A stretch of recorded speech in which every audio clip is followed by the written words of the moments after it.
رہائش کی اجازت دے رہا ہے، لیکن فصل کی کٹائی میں ابھی بھی تقریباً 10 دن باقی ہیں۔ آپ لوگوں سے گزارش ہے کہ ہمیں 1 ہفتہ یا پھر 10 دن یہاں رہنے کی اجازت دے دیں، اس کے بعد ہم خود بخود یہاں سے روانہ ہو جائیں گے اور زمیندار کی اس زمین میں شفٹ ہو جائیں گے۔ مینیجر اس خانہ بدوش سے کہنے لگا کہ 1 مہینے بعد تم کہاں جاؤ گے؟ بزرگ خانہ بدوش نے آسمان کی طرف دیکھا اور کہا، صاحب، اللہ تعالیٰ کی کائنات بہت وسیع ہے، ہمارے لیے 1 مہینہ بہت ہے۔ 1 مہینے بعد ہم کہیں نہ کہیں رہنے کے لیے چلے جائیں گے اور ہمیں جگہ بھی مل جائے گی۔ مینیجر نے جواب دیا، لیکن مالک کا حکم ہے 24 گھنٹے کے اندر یہ زمین خالی کرنی ہے۔ میں تم کو پہلے بھی بتا چکا ہوں، آج شام تک تمہارے پاس وقت ہے۔ اگر شام تک تم لوگوں نے یہ زمین خالی نہ کی تو مجبوراً ہمیں تمہاری ان جھونپڑیوں کو آگ لگانا پڑے گی۔ آگ کا نام سنتے ہی وہ خانہ بدوش خوف سے کانپنے لگا اور ہاتھ جوڑ کر مینیجر کی منت کرنے لگا، لیکن مینیجر نے صاف صاف الفاظ میں کہا کہ 24 گھنٹے کا مطلب صرف 24 گھنٹے ہی ہے، 1 منٹ زیادہ تمہیں وقت نہیں ملے گا۔ میں نے حقیقت آپ کو بتانی تھی، جو بتا دی، بعد میں شکوہ نہ کرنا۔ خانہ بدوش یہ سن کر واپس چلا گیا۔ اس نے تمام خانہ بدوش لوگوں کو مخاطب کیا اور کہا، ہمارے پاس آج شام کا وقت ہے، اگر شام تک ہم نے یہ جگہ خالی نہ کی تو ہماری جھونپڑیوں کو آگ لگا دی جائے گی۔ جنت بی بی نے جب یہ سنا تو اس بزرگ سے کہا کہ ایسا کیسے ممکن ہے؟ میں خود صاحب سے درخواست کرنے کے لیے اس کے پاس جاتی ہوں۔ جس پر اس بزرگ نے جنت بی بی کو منع کیا اور کہا کہ وہاں جانے کا کوئی فائدہ نہیں، تم ایک عورت ہو اور میں نہیں چاہتا وہاں کسی عورت کو ذلیل کیا جائے، اس کے ساتھ ناانصافی ہو۔ شام ہو چکی تھی لیکن ابھی تک انہوں نے اپنی جھونپڑیاں خالی نہیں کی تھیں۔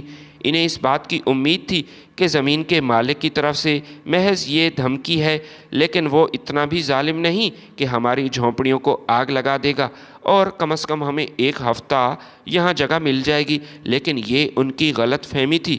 جب طفیل کو پتہ چلا کہ خانہ بدوش لوگوں نے وہاں سے ہجرت نہ کی تب اسے غصہ آیا۔ اس نے مینیجر سے کہا کہ کچھ کرائے کے لوگ اپنے ساتھ جمع کرو اور جا کر ان جھونپڑیوں کو آگ لگا دو، لیکن یاد رکھنا یہ کام اتنے جلدی نہیں کرنا، یہ کام ایسے کرنا ہے کہ کسی کو کانو کان خبر نہ ہو۔ ویسے بھی مجھے اس بات کی امید ہے جب ان کی تمام جھونپڑیاں آگ میں جل جائیں گی تو کل ہی ہمیں کام کرنے کا موقع مل جائے گا اور یہ لوگ وہاں سے چلے جائیں گے۔ وہاں ہم شاپنگ مال کی کنسٹرکشن کے پر کام کرنا چاہتے ہیں اور جلد از جلد اپنے اس پروجیکٹ پر کام کریں گے۔ یہ سن کر مینیجر کانپ اٹھا اور اپنے مالک سے کہنے لگا، صاحب، وہاں خواتین کے علاوہ معصوم چھوٹے چھوٹے بچے ہیں۔ طفیل نے اپنے مینیجر سے کہا کہ آگ لگانے سے پہلے سب لوگوں کو اس بات کی وارننگ دینا یہ تمہاری ذمہ داری ہے۔ ان سے کہنا کہ اپنی جھونپڑیوں سے نکل جاؤ ورنہ تمام کے تمام لوگ تم آگ میں جھلس جاؤ گے۔ ہر کسی کو اپنی جان پیاری ہوتی ہے اور مجھے امید ہے کہ اس وارننگ کے بعد وہ اپنی جھونپڑیاں چھوڑ دیں گے اور وہاں سے بھاگ کھڑے ہوں گے، اور ہم بھی یہی چاہتے ہیں۔ اب میرے ساتھ زیادہ بحث کرنے کی ضرورت نہیں، یہ عمل کا وقت ہے اور جو میں نے تجھے کہنا تھا کہہ لیا۔ وقت ضائع کیے بغیر جلدی سے اس کام کو نپٹاؤ۔ کیوں بار بار بھول جاتے ہو کہ تم میرے ملازم ہو اور ماہانہ 3 لاکھ مجھ سے تنخواہ لیتے ہو؟ مینیجر شرجیل نے جب یہ سنا تو مالک سے معذرت کی اور کہا، مجھے معاف کر دیجئے، میں آپ سے آئندہ بحث نہیں کروں گا۔ میری طرف سے آپ کو شکایت کا موقع کبھی بھی نہیں ملے گا۔ آج رات ہی آپ کا کام ہو جائے گا۔ مینیجر شرجیل نے کچھ کرائے کے لوگ اپنے ساتھ جمع کیے اور پھر وہ جھونپڑیوں کے قریب پہنچے۔ تمام خانہ بدوش لوگوں کو اس بات کی وارننگ دی گئی کہ 10 منٹ کے اندر اندر تمام جھونپڑیاں آپ خالی کریں، کیونکہ ہم ان جھونپڑیوں کو آگ لگانے والے ہیں۔ مالک کی طرف سے ہمیں حکم دیا گیا ہے کہ اس جگہ کو جلد از جلد خالی کیا جائے، اور یہ جگہ وہ خرید چکا ہے، اب اسی کا حکم چلے گا، اسی کے حکم کی تعمیل ہوگی۔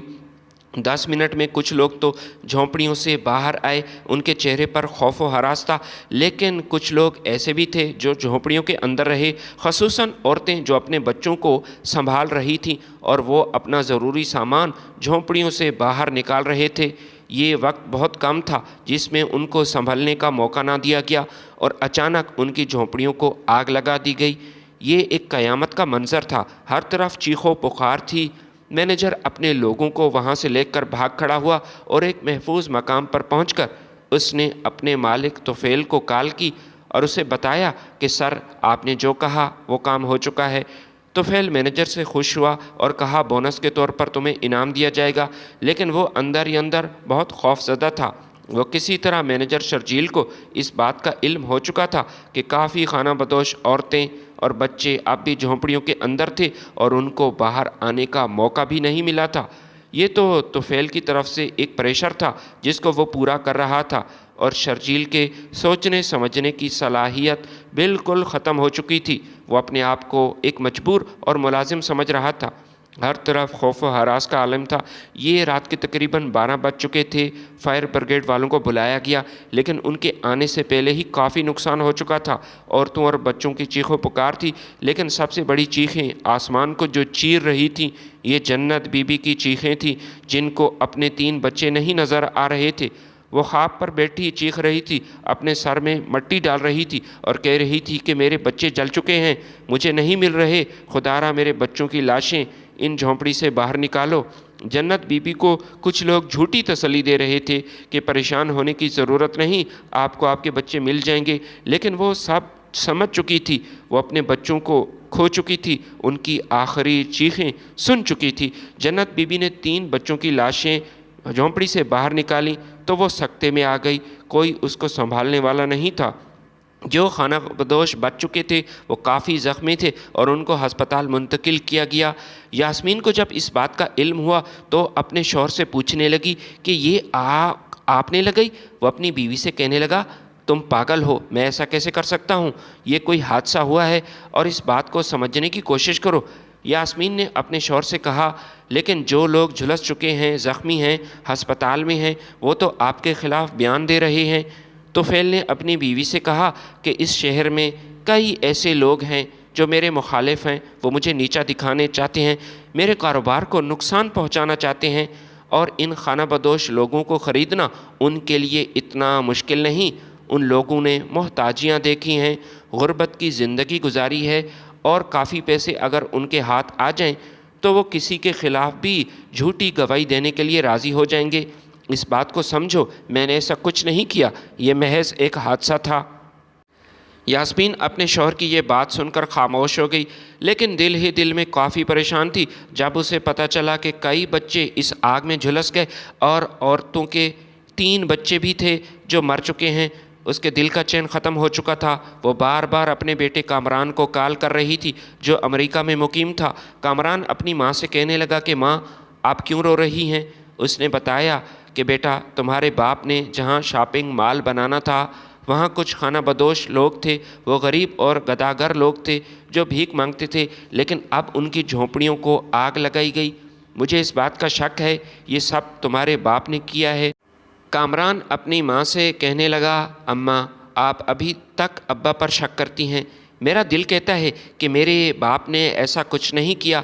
یاسمین رو کر اپنے بیٹے سے کہنے لگی خدا کرے یہ جھوٹ ہو، یہ میرا وہم ہی ہو، بیٹا تم اپنا خیال رکھنا، میں تو یہی چاہتی ہوں کہ تم واپس آ جاؤ ہمارے پاس۔ جس پر کامران نے اپنی ماں کو جواب دیا کہ کچھ مہینے بعد میں واپس آ جاؤں گا، بس ایک ریسرچ چل رہی ہے، یہ میرا پروجیکٹ ہے، میرے جیسے ہی اگزام کمپلیٹ ہوں گے تو میں واپس ضرور آ جاؤں گا۔ پھر کامران نے اپنی ماں سے کہا کہ ماں اپنا خیال رکھیے گا اور ابا کے بارے میں ایسے منفی خیالات اپنے ذہن میں مت لائیں، ان سے آپ کا ہی نقصان ہوگا۔ میں ابا سے بات کرتا ہوں، ایسا کچھ نہیں جو آپ سمجھ رہی ہیں، یہ شاید ایک حادثہ ہوگا اور لوگ اس حادثے کو ابا کے ساتھ جوڑنے کی کوشش کر رہے ہیں اس کو نقصان پہنچانے کے لیے۔ آپ اچھی طرح جانتی ہیں اس شہر میں میرے باپ کے کتنے مخالف ہیں۔ کئی ایسے لوگ ہیں جو میرے باپ کے کاروبار کو پھلتا پھولتا ہوا نہیں دیکھ سکتے۔ آپ کو پریشان ہونے کی بالکل ضرورت نہیں، میں جلد واپس آ جاؤں گا۔ شام ہوئی تو کامران نے اپنے باپ کے ساتھ ویڈیو کال پر بات کی اور پھر اس سے کہنے لگا کہ آج دوپہر میری ماں سے بات ہوئی، ماں کافی پریشان تھی۔ طفیل اپنے بیٹے سے پوچھنے لگا تمہاری ماں نے تم سے کیا کہا؟ کامران نے اپنے باپ سے کہا کہ بابا وہ یہی کہہ رہی تھی کہ جس جگہ شاپنگ مال بننا تھا وہاں پر آگ لگا گئی، کافی خانہ بدوش لوگ تھے جو جل گئے اور یہ آپ کے باپ نے کیا۔ یہ سن کر طفیل کو غصہ آیا اور کہنے لگا اس عورت کی تو میں ابھی خبر لیتا ہوں۔ کامران اپنے باپ کو منع کر رہا تھا کہ ابا اماں سے کچھ نہ کہنا، اگر آپ نے ماں سے کچھ کہا تو میں وعدہ کرتا ہوں کہ واپس نہیں آؤں گا۔ طفیل کافی غصے میں تھا، اپنے بیٹے سے کہنے لگا، تمہاری وجہ سے میں ہمیشہ خاموش ہو جاتا ہوں، ورنہ یہ عورت اس قابل نہیں کہ میں اسے اپنے گھر میں ٹھہراؤں۔ ویسے تو یہ میری دوست بنی پھرتی ہے، لیکن اس سے تو عقل مند دشمن ہی بہتر ہیں۔ کامران نے اپنے باپ کو تسلی دی، جس کی وجہ سے اس کے باپ طفیل کا غصہ کچھ ٹھنڈا ہوا، اور پھر اس کے بعد کامران نے اپنے باپ سے پوچھا، بابا آپ سے ایک بات پوچھنا چاہ رہا ہوں۔ اس نے کہا، پوچھو کیا پوچھنا ہے؟ کامران نے اپنے باپ سے کہا کہ یہ آپ کی طرف سے ہی ہوا ہے کیا؟ طفیل نے اپنے بیٹے سے کہا کہ بیٹا اب میں تم سے جھوٹ نہیں بولوں گا، مجھے یہ کرنا پڑا مجبوری میں، لیکن مجھے نقصان کا اندیشہ نہیں تھا جو جانی نقصان ہوا۔ حالانکہ میرے بندوں نے ان جھونپڑیوں کو خالی کروانے سے پہلے اعلان کیا تھا، ان کو وارننگ دی تھی، مگر سب اچانک ایسا ہوا اور یہ مینیجر کی غلطی کی وجہ سے ہوا۔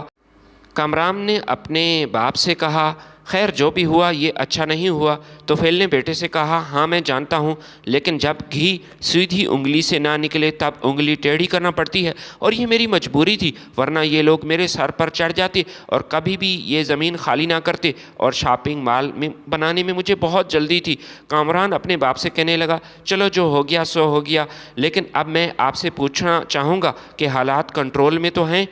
طفیل اپنے بیٹے سے کہنے لگا، ہاں پریشان ہونے کی ضرورت نہیں، تم اپنی پڑھائی پر توجہ دو، میں سب سنبھال لوں گا۔ اس کے بعد طفیل اپنی بیوی کے پاس آیا اور اس سے کہنے لگا، جی تو یہی چاہتا ہے کہ ایک زوردار تھپڑ تمہارے چہرے پر رسید کروں، لیکن عورتوں پر ہاتھ اٹھانا مجھے زیب نہیں دیتا۔ میں نے کبھی زندگی میں کسی عورت پر ہاتھ نہیں اٹھایا، اور بیوی پر میں کیوں اٹھاؤں گا؟ وہ اپنے شوہر سے کہنے لگی، کیا ہوا؟ طفیل نے بیوی سے کہا، تم ذرا عقل سے کام لو، اپنے بیٹے کو تم نے کیا بتایا؟ یہ بات بتانا کیا لازم تھا؟ یہ جو حادثہ ہوا اور یہ کہہ رہی ہو کہ یہ سب کچھ میں نے کیا ہے؟ تمہارا دماغ تو درست ہے۔ یاسمین چپ چاپ اپنے شوہر کے سامنے کھڑی رہی اور زبان سے کچھ نہ بولی، لیکن مسلسل اپنی بیوی کو دھمکی دے رہا تھا کہ آئندہ ایسی بات کی تو تمہیں زندہ نہیں چھوڑوں گا۔ مینیجر شرجیل نے اپنے مالک کو بتایا کہ ایک صحافی ہے جس کا نام فیض علی ہے، وہ آپ کے خلاف کھڑا ہو گیا، ہسپتال میں موجود خانہ بدوش لوگوں کے وہ انٹرویو لے رہا ہے اور گواہوں کے طور پر ان کو عدالت میں پیش ہونے کو کہہ رہا ہے۔ طفیل نے اپنے مینیجر سے کہا، ٹھیک ہے، اس آدمی کی بھی خبر لیتے ہیں، بس مجھے حالات سے باخبر رکھنا تمہارا کام ہے۔ مینیجر نے اپنے مالک کو تسلی دی کہ سر آپ کو پریشان ہونے کی کوئی ضرورت نہیں۔ طفیل صحافی کے بارے میں کافی جاننا چاہتا تھا، اسے پیسے دے کر خریدنا بھی چاہا، لیکن وہ کسی صورت اپنے ارادے سے باز نہ آیا، بلکہ اس نے تو مینیجر سے صاف صاف کہا کہ میں تمہارے مالک کے خلاف عدالت میں جاؤں گا، اور میں سیٹھ کو جیل کی سلاخوں کے پیچھے دیکھنا چاہتا ہوں، یہ میرا خواب ہے۔ مینیجر نے یہ بات طفیل کو بتائی تو اسے کافی غصہ آیا۔ اس نے فیض علی کو کڈنیپ کروایا، پھر اس کے سامنے آیا اور کہا کہ اچھا تم ہو جو مجھے جیل کی سلاخوں کے پیچھے دیکھنا چاہتے ہو؟ میری بات بڑے ہی غور سے سنو، اس دنیا میں ہر چیز بکاؤ ہے، دنیا کی ہر چیز پیسے سے خریدی جا سکتی ہے، اور تمہاری اطلاع کے لیے میں عرض کرتا چلوں کہ میرے پاس پیسے کی کوئی کمی نہیں جس سے میں ہر کسی کو خرید سکتا ہوں۔ وہی خانہ بدوش جن سے تم انٹرویو لے رہے تھے، اگر میں ان کو پیسے دوں تو وہ تمہارے خلاف ہو جائیں گے اور تمہارے خلاف عدالت میں گواہی دیں گے۔ بہتر یہی ہے کہ تم اس معاملے میں نہ پڑو اور اپنے بیوی بچوں کے بارے میں سوچو۔ میرے راستے میں آنے کی کوشش کی تو تمہیں زندہ نہیں چھوڑوں گا، اور تمہارے بچوں کا کیا ہوگا اور تمہاری بیوی کا کیا ہوگا، کبھی اس بارے میں سوچنا۔ لیکن اس نے کہا کہ میں آپ کی دھمکیوں میں آنے والا نہیں، جو کام کر رہا ہوں اس پر میں دلی طور پر مطمئن ہوں اور اپنے راستے سے پیچھے نہیں ہٹوں گا۔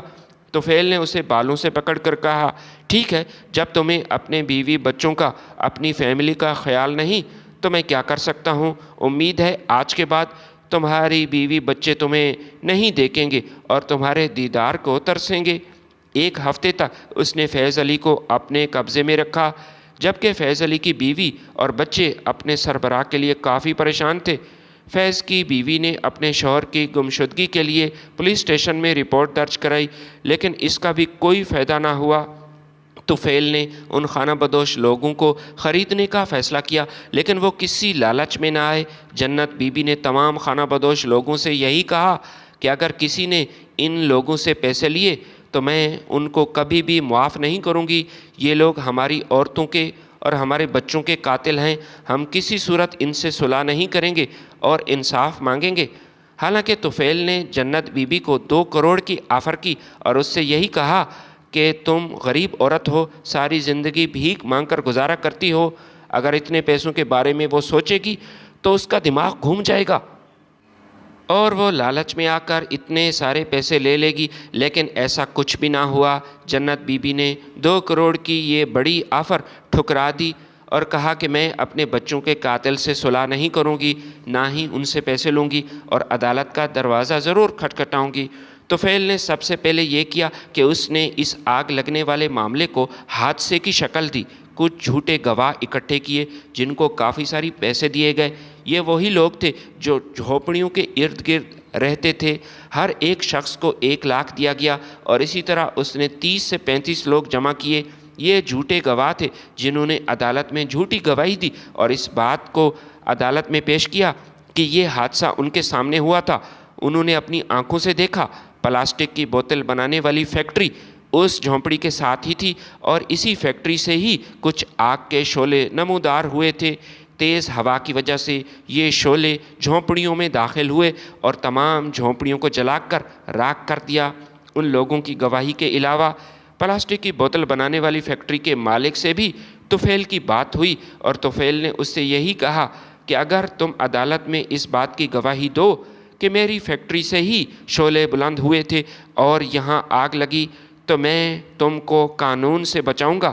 میں تمہیں بدلے میں دگنی رقم دینے کے لیے تیار ہوں اور اگر تمہیں قید سنائے گی تو تمہاری ضمانت بھی کروا دوں گا۔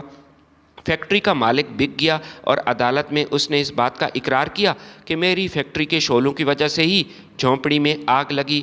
عدالت کی طرف سے فیکٹری کے مالک کو 1 سال کی قید اور 20 لاکھ کا جرمانہ ہوا، لیکن جلد ہی طفیل نے اس فیکٹری کے مالک کی ضمانت کروائی اور 50 لاکھ روپے دیے اور فیکٹری کے مالک سے کہا کہ میں نے جو کہا تھا اپنا وعدہ پورا کیا۔ اسی طرح طفیل تمام لوگوں کو پیسے سے خرید رہا تھا اور خانہ بدوش لوگوں کو انصاف نہ مل سکا کیونکہ تمام لوگ ان کے خلاف گواہی دینے کے لیے تیار تھے، مگر وہ صحافی جو طفیل کی قید میں تھا بڑی ہی بے دردی سے اس صحافی کو جان سے مارا گیا اور نامعلوم مقام پر اس سے دفنایا گیا۔ طفیل کا مینیجر شرجیل اس سے یہ معاملہ برداشت نہ ہوا۔ سب سے پہلے اس بات کا اقرار اس نے اپنی بیوی سے کیا اور کہا کہ میری راتوں کی نیند حرام ہو چکی ہے، میرا مالک سینکڑوں لوگوں کی جان لینے کے باوجود مطمئن ہے، لیکن میں اپنے آپ کو مجرم سمجھتا ہوں۔ شرجیل کی بیوی نے کہا کہ ایسے شخص کی نوکری کیوں کر رہے ہو، اس سے دور ہو جاؤ۔ شرجیل نے اپنی بیوی سے کہا کہ میں اسے چھوڑنا چاہتا ہوں، اس سے دور ہونا چاہتا ہوں، لیکن وہ شخص کسی صورت مجھے اپنے آپ سے اب جدا نہیں کرے گا کیونکہ میں اس کا رازدان ہوں۔ کئی ایسے رازدار ہیں جن کو میں جانتا ہوں، اگر میں اس کے خلاف ہو گیا تو وہ مجھے تو نقصان پہنچائے گا، ساتھ ساتھ تم لوگوں کو بھی مار ڈالے گا، تمہاری جان بھی خطرے میں ہے۔ لہٰذا سب سے پہلے شرجیل نے اپنی بیوی بچوں کو ایک محفوظ مقام پر شفٹ کیا، شہر سے بہت دور، جس کے بارے میں طفیل بالکل نہیں جانتا تھا۔ اسے اپنی زندگی کی کوئی پرواہ نہیں تھی، لیکن بیوی بچوں کی وجہ سے کافی پریشان تھا۔ پھر اس نے اپنی مالکن یاسمین کو ساری حقیقت بتائی، اس کے شوہر کے کرتوت بتائے۔ یاسمین نے روتے ہوئے مینیجر سے کہا کہ مجھے تو پہلے ہی اس بات پر شک تھا کہ میرا شوہر خونی ہے، ان معصوم لوگوں کا قاتل ہے۔